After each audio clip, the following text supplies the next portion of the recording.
Hey guys, welcome to Interpreting Wine Podcast, first ever Spirit category series. For those of you that don't know me, I am the host and founder of Interpreting Wine, Lawrence Francis.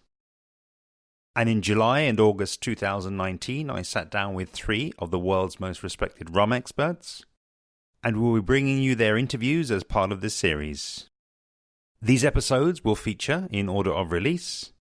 In episode 281, Peter Holland, rum consultant, educator and writer.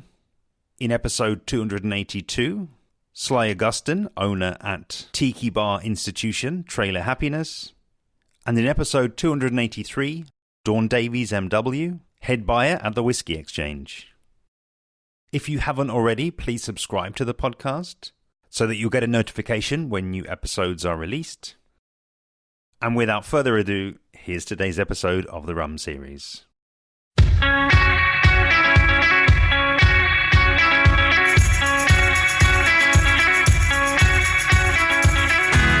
Today's episode of the podcast marks the second of a special 3-part series I recorded looking at the category of rum and features Trailer Happiness owner Sly Augustin. For those of you that don't know, Trailer Happiness is a renowned West London-based tiki bar famed for its rum cocktails. In our conversation, Sly gives his origin story and how he went from being a Trailer Happiness patron to being the owner. He puts the bar in the context of tiki and cocktails. We discuss rum on the back bar, premiumisation of rum, and geographical indicators in rum. Enjoy. My name's Sly Augustin, and I'm from a rum bar in Notting Hill Gate called Trailer Happiness. And I took over Trailer Happiness about 7 years ago. Basically, it's my neighbourhood bar, and I was lucky enough to find myself in a position where I could acquire it. So that began, the journey began in 2012, and it's just kind of grown and become pretty much everything that I do now. So Trailer Happiness opened in 2003, at a time when the tiki scene and rum in particular wasn't quite as popular as it is now. So it was something of a novelty. But I think the guys, Jonathan Downey, originally opened it, and he brought a lot of discipline, a lot of like really kind of classic, I would say traditional bartenders coming in into this kind of tiki environment, and so you had something that was fun but also pretty serious at the same time. I think they took the drinks quite seriously, and so built up a reputation amongst bartenders and amongst the community as being like a really good place to go and spend your money. As time progressed, it changed hands a couple of times, and I think by the time I got hold of it, it probably kind of run its course in that sense. Like, definitely that first version of it anyway. And so when I took over it, it was kind of like a reboot. Do you know what I mean? Kind of taking that, the things that people love about it and seeing if we could kind of reinvigorate and refresh it. And that's been my journey, basically, is trying to keep it, keep it where it belongs, really, because for me, Trailer Happiness is a really important bar, both in terms of the community directly around us, but also, the wider world of hospitality. I think it's had a massive influence on individuals that have gone on to do great things, and and people who come and enjoy themselves here. The thing that made me really kind of fall in love with Trailer Happiness is the fact that it's such a mix of different disciplines, within the bar world. So, you come in, it's got a kind of laid back lounge feel to it, and then in some aspects, it's got a kind of, party bar vibe to it. A bit, it can be clubby. If you come on the weekends, if you come in a week, it's chilled out, it's loungy. You can come here and have really good cocktails. You can come here and have beers and dance to your favorite music. Like it's very kind of one shop, without being, without feeling clunky. you know. It just kind of it just makes sense to me. Like this space in this bar makes sense, and it's a very specific, unique kind of environment and kind of setup. There's not many places like Trail Happiness. Yeah, awesome to hear the story. Thinking back, I have been here in the past, but I actually think it may have been before you took over, like back in its sort of previous incarnation. So I'm kind of learning with the listener as well. You're bringing me up to date as well. And, seeing as we are here as part of the rum series, I think that's a perfect jump off really to talk about rum now in this context. I guess in terms of where does rum sit, in terms of on your back bar. And then, what might people expect? How might they expect you to use rum if they kind of go down the cocktail route when they come here? So Trail Happiness, I touched on the fact that it's kind of a blend of different genres, and one of the influences is definitely the tiki element, and that tropical Polynesian element, and that leads us directly to rum. Rum is the primary ingredient for the majority of tiki drinks or tropical drinks, and subsequently Trail Happiness found itself involved in rum, by default. And as I say, 2003, the world of rum as it exists rum's been popular for decades, for hundreds of years. But in terms of its popularity, it wasn't quite as glamorous as it's becoming now. And you certainly wouldn't feel like you were being flash, if you ordered any rums. So back in 2003 when it opened, it started its journey with rum, and it's kind of progressed, I think, with the category as a whole. So, for example, when I came here as a consumer, I remember looking at the back bar and they didn't have any St. Lucian rums on the back bar, and obviously my mother's St. Lucian. So I personally made it my mission to solve that. And on my next visit to St. Lucia, I picked up a few bottles and brought them back to the bar proudly so they could display them on the back bar and try them. And it was that kind of environment where, there wasn't a massive export market for rum as there is now. Everybody wants every rum from everywhere. But back then, rums pretty much kept themselves to themselves in their own. They were designed for a territory, and they pretty much stayed in those territories, quite isolated. And I think it's interesting because what you're seeing now is the world of rum has opened up and these walls have fallen down. But then you still have, even though the walls have fallen down, there's still this almost invisible wall between the different, or there can be between the different genres of rum, because everybody has their own traditions and their own styles. And ideas about what rum is. So for me, that's a great thing. But we're also at a time where, it's kind of dominating the conversation. What is rum? What how should rum be made, etc. I think one of the most important, most interesting things about the use of rum in tiki was it was chosen primarily because it was accessible. And it lended itself well to being blended with the types of exotic tropical fruits that were being used in the tiki movement at that time. But there's also the movements happening in places like Cuba, where, during Prohibition, they create their own styles of rum cocktails, very classic, very simple cocktails, and like the daiquiri, and ended up exporting that back into the US.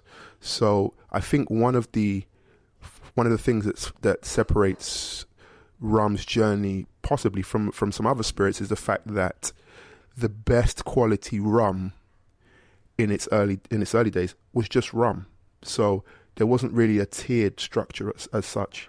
The rum that you would purchase, and I had the pleasure of trying some rums recently from the 1930s, and what struck me, and these were all brands that are still going today, but what struck me is that any of these rums released in today's time would probably be a limited edition, would probably be a premium product, but in that time it was just rum. like rum was just of that level. And so what it meant is your cocktail by default ended up being, infinitely better than, using some cheap gin or whatever else it was that you wanted to utilize.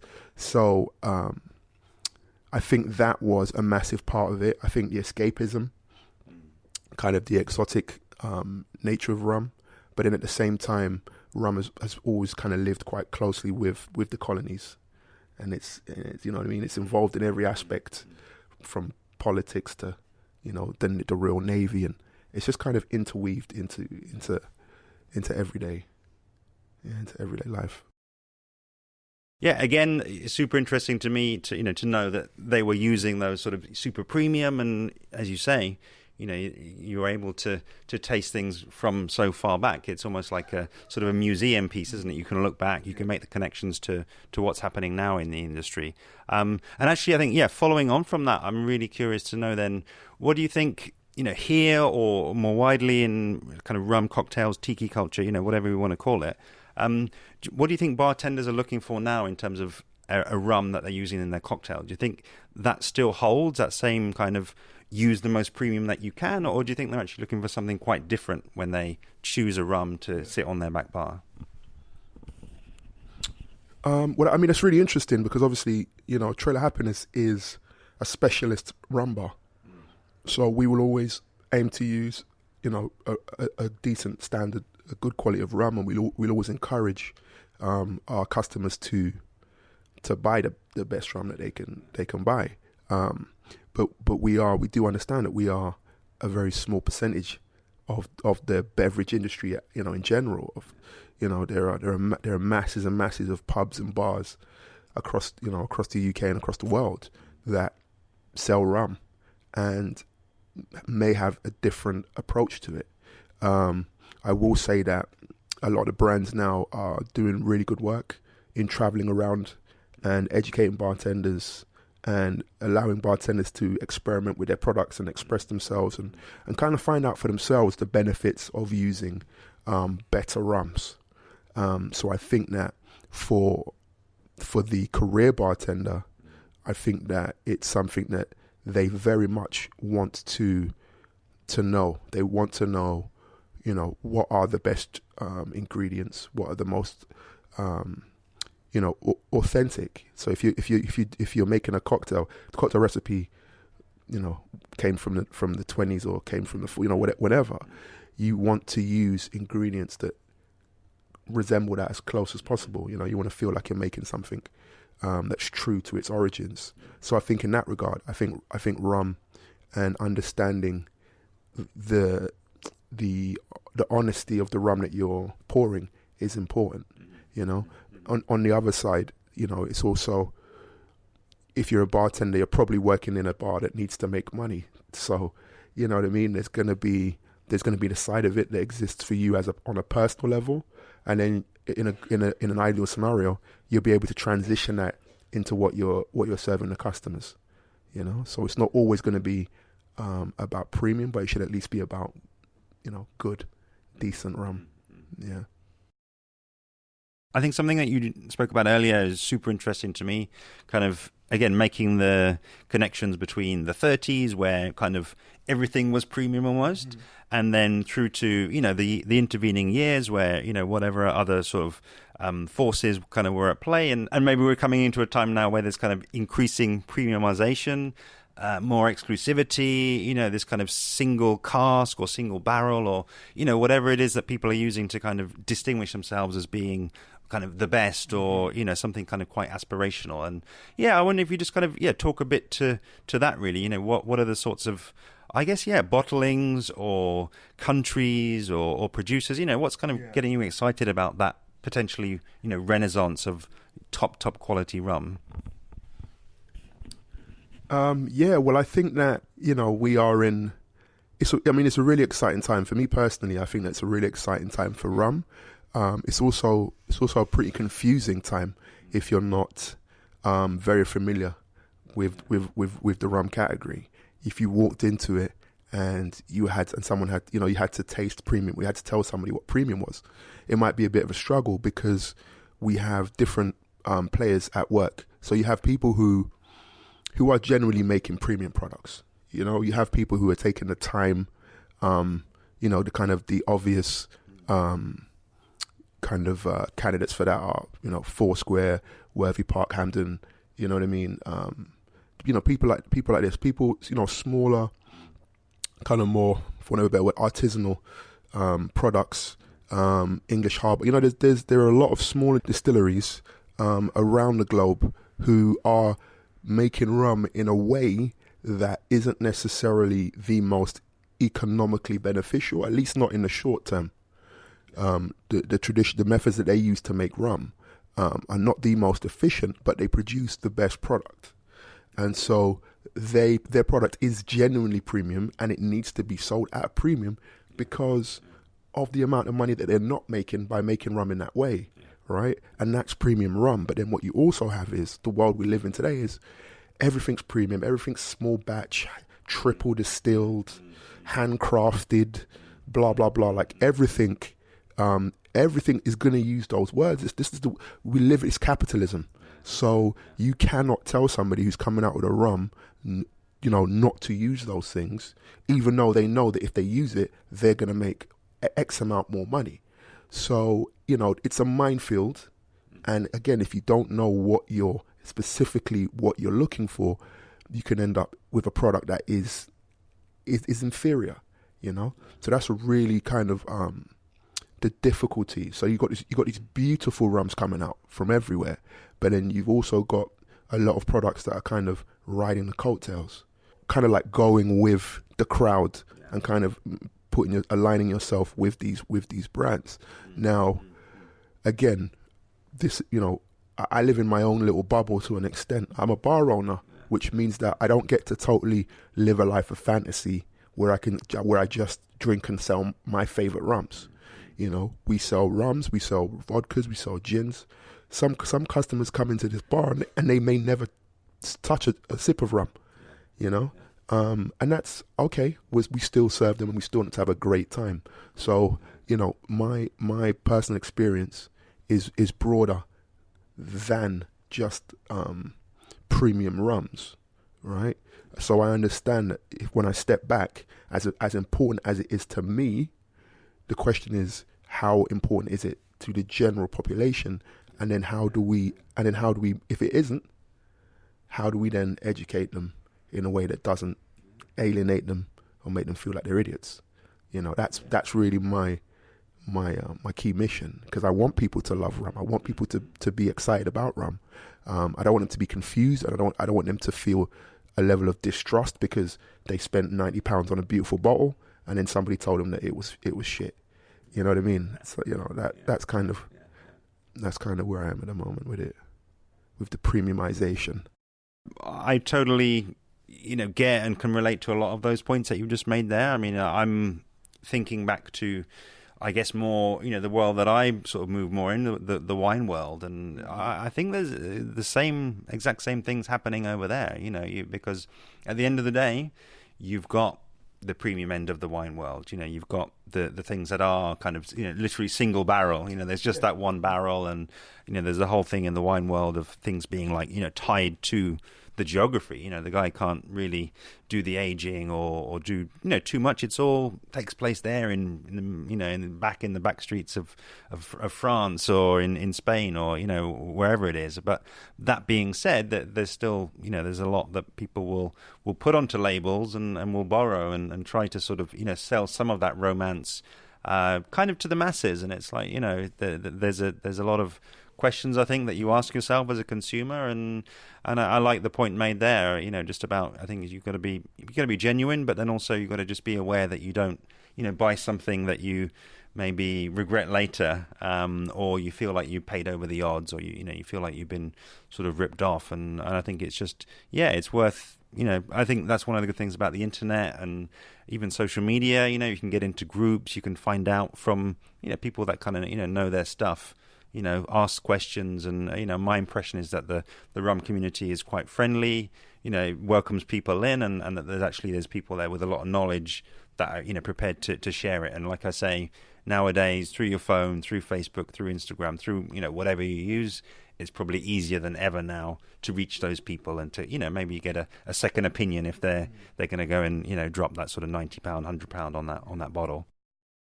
Yeah, really enjoyed sitting down with you. Final question from me. I keep it nice and broad.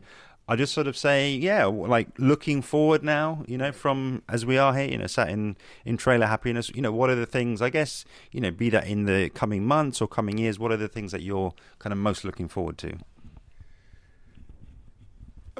Honestly, the thing that excites me most about what's happening in rum at the moment, and I hope will happen, in a non too distant future, is the islands that are kind of fighting for their GIs, geographical indicators, so that they can kind of lock down and protect their traditions of rums.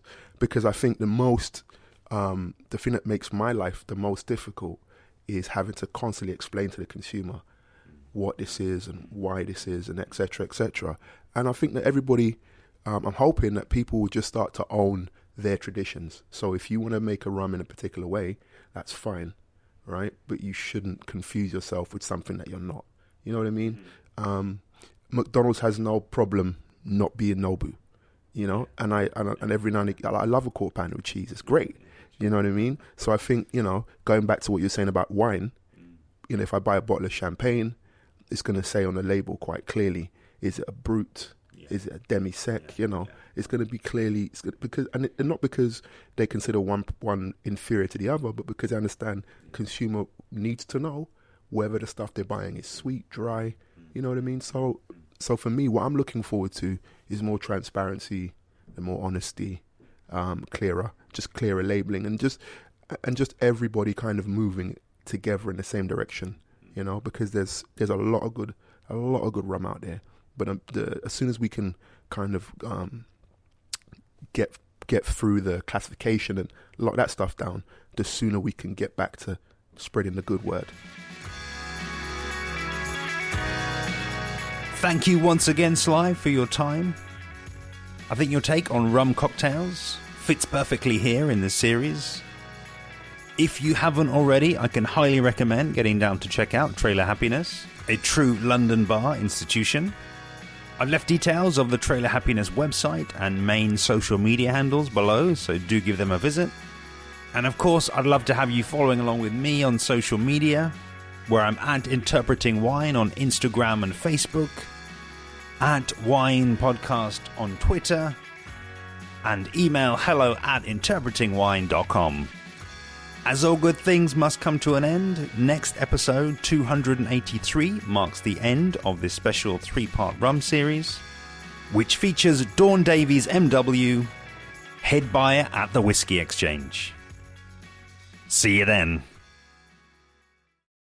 Hello again, guys. Just want to say a huge thank you for listening so far to the series. I really hope that the podcast in general, and that this series in particular, is bringing you a lot of value.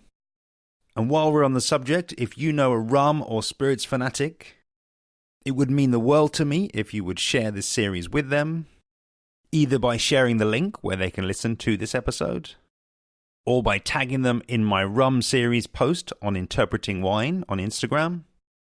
And while you're there, why not give me a follow, and let's continue the rum conversation over there.